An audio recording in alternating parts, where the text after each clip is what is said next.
শিক্ষাঙ্গনে একটা ছেলে একটা মেয়ে ভর্তি হয় শিক্ষা অর্জন করে তার জীবন প্রতিষ্ঠা করার জন্য, কিন্তু আমরা দেখছি সেখানে গিয়ে তারা অবৈধ প্রেমের মধ্যে লিপ্ত হয়ে যায়।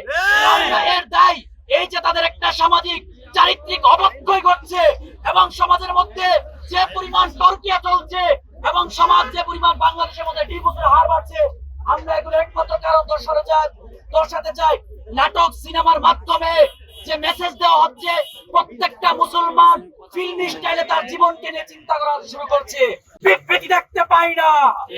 পরিশেষে আমরা যখন বিভিন্ন মাধ্যমে আমাদের আক্রোশ আমাদের প্রতিবাদ করে উঠেছি, বিগত একদিন পূর্বে তারা নামে মাত্র পরিবেশ গুলাটে হওয়ার পর একটা বিবৃতি দিয়েছে। আমার প্রশ্ন, তারা কেন এই বিবৃতি প্রথম দিল না? কেন এই বিবৃতি প্রথম দিল না? কার উস্কানিতে দিল না?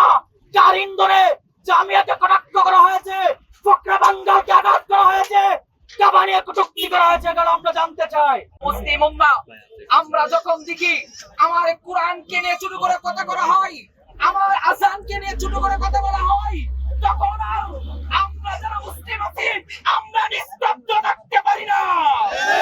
ধিক্কার জানাই এমপি সাহেবকে যে আমার কোরআনকে ছোট করেছে, দুটো নিক্ষেপ করি ওই বক্তব্যকে, যেই বক্তব্যে আমার আযানকে ছোট করে দেখা হয়েছে, দুটো নিক্ষেপ করে ওই এমপি সাহেবকে বলতে চাই, আপনি যদি সঠিক সময় বিবাহ করতেন, আমার মতো একটা সন্তান থাকতো, সন্তানের জায়গা থেকে আপনাকে পরামর্শ দিতে চাই। এটা ব্রাহ্মণবাড়িয়া, এখানে 90% মুসলমান বসবাস করে। আমরা কোরআন নিয়ে, কোরআনের ভালোবাসা নিয়ে বসবাস করি। 90% মুসলমান, তাদের অন্তরে কোরআনের ভালোবাসা রয়েছে, আযানের ভালোবাসা রয়েছে।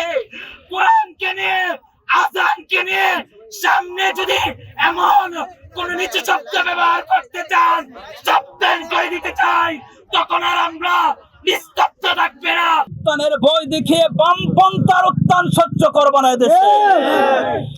এদেশে যদি কেউ বামপন্থাকে রাষ্ট্রীয় মসজিদে পৌঁছাতে চায়, আমরা ইসলামপন্থা তাদেরকে রুখে দেব ইনশাআল্লাহ। সাথী বন্ধুগণ, এমপি রুমিন ফারহানাকে আমরা বলতে চাই, আপনি যেই বক্তব্যে বলেছেন, আপনি যেভাবে বক্তব্য বলেছেন, যারা বাংলাদেশকে মৌলবাদী রাষ্ট্র হিসেবে পরিচয় করাতে চায়, তারাই বনলতার এই সিনেমা প্রদর্শনী বন্ধ করেছে। আমরা জবাবে বলতে চাই, আমরা মৌলবাদী রাষ্ট্র বানাতে চাই না, মুহাম্মদী আদর্শে ইসলামী রাষ্ট্র গঠন করতে চাই। অনেকে বলতে চায় যে মোল্লারা বাংলাদেশকে পাকিস্তান বানাতে চায়, আফগান বানাতে চায়। আমরা বলি, আমরা পাকিস্তান বাংলাদেশকে বানাতে চাই না, আমরা আফগান বানাতে চাই না, তবে কোরআনের শাসন প্রতিষ্ঠা করতে চাই। আমাদের এই কোরআনের শাসন প্রতিষ্ঠায় যারা বাধা হয়ে দাঁড়াবে, খোদার কসম করে বলি, যারা বাংলাদেশের জাতিসত্তায় বিশ্বাসী নয়, কোরআনের শাসনে বিশ্বাসী নয়, আল্লাহর কসম করে বলি, তাদের জায়গা বাংলাদেশে হবে না। আমাদের রমিন ফারহানাকে আমরা বলতে চাই, একজন এমপি, তিনি এই অঞ্চলের লাখো মানুষের প্রতিনিধি। এই অঞ্চলে যেমন কিছু হিন্দু ভাই বোনেরা আছে, যেমন কিছু ভিন্ন মতাবলম্বী ভাই বোনেরা আছে, কিন্তু বৃহত্তর মুসলিম জনগোষ্ঠীর বসবাস এই অঞ্চলে। আশুগঞ্জ, সরাইল, বিজয়নগরের এই অঞ্চলে বৃহত্তর মুসলিম জনতার বসবাস। তিনি মুসলিম জনতার চিন্তা চেতনার কথা বলতে তিনি সাহস করেন নাই। বাইতুল্লাহকে অবমাননা করা হয়েছে, সেই অবমাননার পক্ষে তিনি দাঁড়াতে পারেন নাই। এই ব্রাহ্মণবাড়িয়ার কৃতি সন্তান আধ্যাত্মিক রাহবার ফখরে বাঙ্গালকে গালি দেওয়া হয়েছে, তিনি ফখরে বাঙ্গালের পক্ষে কথা বলতে পারেন নাই। ফ্যাসিস্টের রক্ত চক্ষু অপেক্ষা করে যারা কথা বলেছে, আমরা কথা বলেছি, ওলামায়ে কেরাম কথা বলেছে, হেফাজত কথা বলেছে, তাদেরকে ইসলামিক ফ্যাসিস্ট বলা হয়েছে, তাদের পক্ষে তিনি দাঁড়াতে পারেননি। তিনি দাঁড়িয়েছেন কিছু বামপন্থীদের পক্ষে, তিনি দাঁড়িয়েছেন কিছু ছাত্র ইউনিয়নের নাস্তিকদের পক্ষে। আমরা বলতে চাই, এই অঞ্চলের হাজারো লাখো মানুষ আপনাকে ভোট দিয়ে নির্বাচন করেছে, তারা মুসলমান। মুসলমানদের পক্ষে যদি আপনার বক্তব্য না থাকে, এই অঞ্চলের মুসলমানরাই আপনাকে এই অঞ্চল থেকে অবঞ্চিত ঘোষণা করবে। সাথী বন্ধুগণ, লম্বা বক্তব্য দেওয়ার সময় নয়, শেষ কথা বলি। ফিল্ম সোসাইটি বনলতা নামে এই অপসংস্কৃতি ব্রাহ্মণবাড়িয়ায় চালু করতে চায়। আমরা বনলতার বিরোধিতা কেন করেছি? দুই কারণে করেছি। এই বনলতাকে কেন্দ্র করে মানুষের হৃদয়ের স্পন্দন, মুসলমানদের হৃদয়ের স্পন্দন, মহান বাইতুল্লাহকে অপমাননা করা হয়েছে। সেই জন্য আমরা বনলতার বিরোধিতা করেছি। ব্রাহ্মণবাড়িয়ার উলামায়ে কেরামকে ফ্যাসিস্ট বলা হয়েছে, সেজন্য করেছি। জামিয়া ইউরোসিয়াকে বিস্ফোরা বলা হয়েছে, সেজন্য করেছি। আর করেছি এই বনলতা প্রকৃতপক্ষে ইসলামকে সাজেস্ট করে না।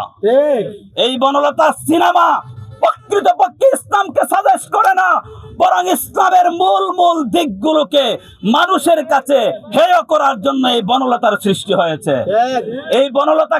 এই বনলতা সিনেমায় সমকামিতাকে সাপোর্ট করা হয়, লেসবিয়ানদেরকে সাপোর্ট করা হয়। এই বনলতা সিনেমায় নারী এবং পুরুষের সম্পদে সমান অধিকার, সেই কথা দেখানো হয়। সেই বনলতার সিনেমায় মোল্লার ভাও নামে পর্দাকে অবমাননা করা হয়, টুপি দাড়িকে অবমাননা হয়। যেই সংস্কৃতির মাধ্যমে মুসলমানের কলেজায় আঘাত আসে, মুসলমানের ধর্ম অনুভূতিতে আঘাত আসে, সেটা যদি বনলতা হয় অথবা বনবাস হয়, তবুও ব্রাহ্মণবাড়িয়ার মানুষ তা বরদাস্ত করবে না। আমরা বলতে চাই, শেষ কথা আমার, আমরা বলতে চাই, ফিল্ম সোসাইটি কারা কারা আমরা জানি। ব্রাহ্মণবাড়িয়ার ফিল্ম সোসাইটি কারা কারা আমরা জানি। 8টা ছেলে অথবা 8টা ছেলে মেয়ে পুরা ব্রাহ্মণবাড়িয়াবাসীকে তাদেরকে মোকাবেলায় দাঁড় করায় দিয়েছে। আমরা ফিল্ম সোসাইটির ভাই বোনদেরকে ভাই বোন বলেই বলছি, তোমাদেরকে বলতে চাই, তোমরা যদি এখনো শান্ত না হও, এখনো ব্রাহ্মণবাড়িয়ার পরিবেশ পরিস্থিতি, ব্রাহ্মণবাড়িয়ার সংস্কৃতি তোমরা না বুঝো, তাহলে তোমাদেরকে বিচারের কাঠ করে আমরা দাঁড় করাবো। পরিষ্কার বলছি, তোমাদেরকে বিচারের কাঠ করে আমরা দাঁড় করাবো ইনশাআল্লাহ।